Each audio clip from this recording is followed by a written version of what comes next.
جو ایسے کورسز ہوگا ان میں شرکت کرو گے؟ آج ہمارے درمیان مفسر قرآن، محدث اعظم ثانی انور شاہ کشمیری رحمۃ اللہ تعالی علیہ، مفتی ظفر علی خان صاحب موجود نہیں ہیں۔ آج وہ دنیا سے رخصت ہو گئے۔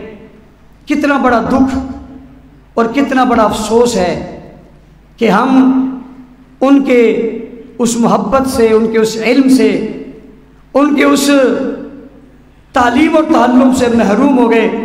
اور یقین مانو ایسے لوگ صدیوں میں پیدا ہوتے ہیں جو حق گو ہوں، جو بات انہیں بری لگے اس بات کا فوراً اظہار کر دیں۔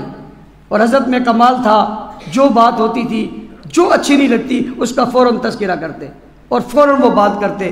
ہمارے درمیان نہیں رہے ہیں۔ مولانا عادل خان شہید رحمۃ اللہ تعالی علیہ آج ہمارے درمیان نہیں ہیں۔ سب اکابر وقفے وقفے سے جا رہے ہیں۔ ہمارے ایک دوست ایک بزرگ کے وفات پر بہت رنجیدہ اور غمزدہ تھے۔ میں نے ویسے بات تو مناسب نہیں تھی لیکن وہ رنجیدہ بہت تھا، اسے ویسے تسلی دینے کے لیے کہا۔ میں نے کہا وہ نہیں جائیں گے تو بڑا کیسے بنے گا؟ یہ اپنی جگہ بات ہے، لیکن وہ چلے گئے، ان جیسا کون ملے گا؟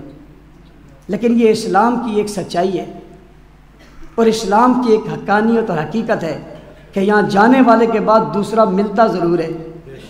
اگر ایسا نہ ہوتا تو حضور کے بعد دین دنیا تک نہ پہنچتا، ابو بکر صدیق کے بعد نظام آگے نہ چلتا، فاروق اعظم کے بعد کون آگے بڑھتا، عثمان غنی کے بعد کون آگے چلتا، علی المرتضیٰ کے بعد کون بہادر کہلاتا، امیر معاویہ کے بعد دنیا کا فاتح کون بنتا۔ لیکن یہ سلسلہ چلتا آ رہا ہے۔ عزم کر لو، ہم اپنے بزرگوں کی جگہ کو پر کرنے کی انشاءاللہ کوشش ضرور کریں گے۔